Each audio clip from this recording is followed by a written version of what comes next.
안녕하세요. 친절한 20ctv 김학수입니다. 지금까지는 수시 쪽에 조금 많은 주제를 많이 다뤄왔죠. 근데 요 근래서부터는 약간 정시 쪽으로도 주제를 다루고 있습니다. 왜냐하면 우리 이제 학생들이 이제 정시가 많이 늘었기 때문에 정시 쪽도 지원 전략을 미리 고민하는 게 더 좋거든요. 자, 그래서 오늘의 주제는요, 대학별 환산점 유불리에 대해서 한번 알아보려고 합니다. 잠깐 이제 사례를 통해서, 어떤 예시를 통해서 잠깐 말씀드리도록 할게요. 자, 지난주에 제가 지난 회차에 어떤 거를 말씀드렸었죠?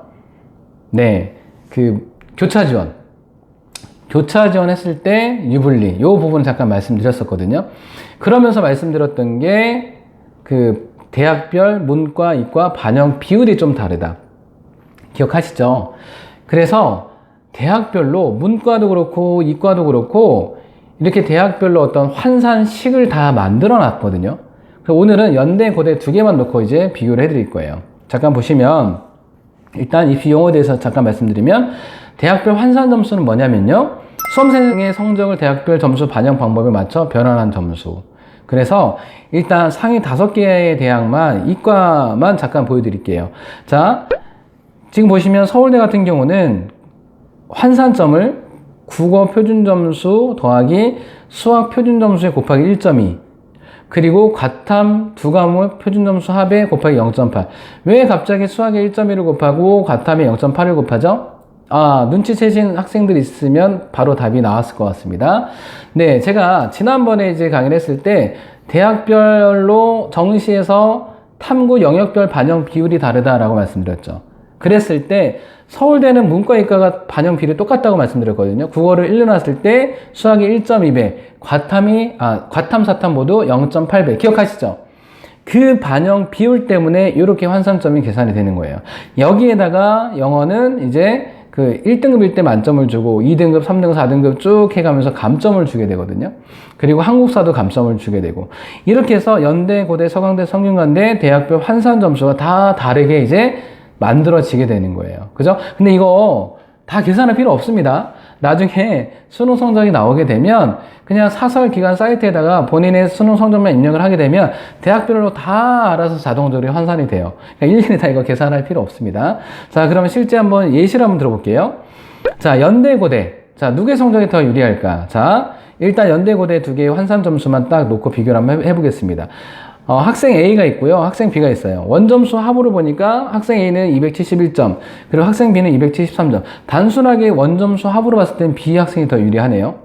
자, 그런데 각각의 점수를 이제 어떻게 받았냐면, 국어는 그냥 언매 기준으로 했고요, 수학은 그냥 미적 기준으로 했습니다. 그리고 과탐은 뭐 생명과학 1, 지구과학 1, 이거 가장 많이 선택하는. 그리고 영어는 A라는 학생 1등급으로 뒀고요, B라는 학생 2등급으로 뒀어요. 한국사는 똑같이 뒀고요. 자, 근데 그냥 영어에서만 놓고 봤을 때도 이제 연대랑 고대 중에서 영어의 반영 비중이 조금 더 높은데 연대죠. 그러면 이제 B 학생은 이제 영어가 2등급 나왔기 때문에 고대가 조금 더 유리하지 않을까, 이런 어떤 생각들을 해볼 수 있어요. 그리고 그냥 수학이랑 과탐만 봤을 때는 A라는 학생은 과탐을 더 잘했고 B라는 학생에 비해서, 그리고 B라는 학생은 A라는 학생에 비해서 또 수학을 더 잘했어요. 그러면 이 반영 비율 고려하면 어떻게 될까? 환산 점수 고려해보면 어떻게 될까? 자, 계산을 한번 해봤습니다. 자, 해봤더니 연대 환산점으로 이제 환산해봤더니 A라는 학생은 693.41이 나오고요, B라는 학생은 691.21이 나와요. 그럼 누가 더 유리한 거죠? A라는 학생이 연대식으로는 더 유리한 겁니다. 그런데 되게 재밌는 건, 그러면 이 두 학생을 똑같이 고려대학교식으로 환산점으로 계산해봤더니 A라는 학생은 653.41이 나오고 B라는 학생은 658.47이 나와요. 누가 더 유리하죠? 네, B라는 학생이 또 고대에서 더 유리한 겁니다. 이렇게 그냥 얼핏 봤을 때는 원점수 합이 B라는 학생이 더 유리하지만 연대식으로는 A 학생이 더 유리하고 고대식으로는 B 학생이 더 유리하고, 이렇게 환산점으로 이제 변환했을 때 유불리가 발생하기 때문에 수능 성적이 나오게 되면 정말 꼭 환산점 계산해서 유리한 대학을 찾아서 지원하는 전략을 세워야 되는 겁니다. 그죠?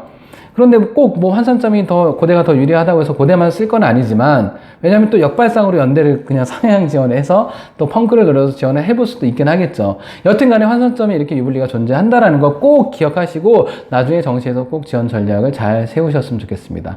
자, 제가 준비한 부분 여기까지고요. 더 좋은 정보를 받아보시려거든 알람 설정, 구독, 좋아요 부탁드리겠습니다. 네, 고맙습니다.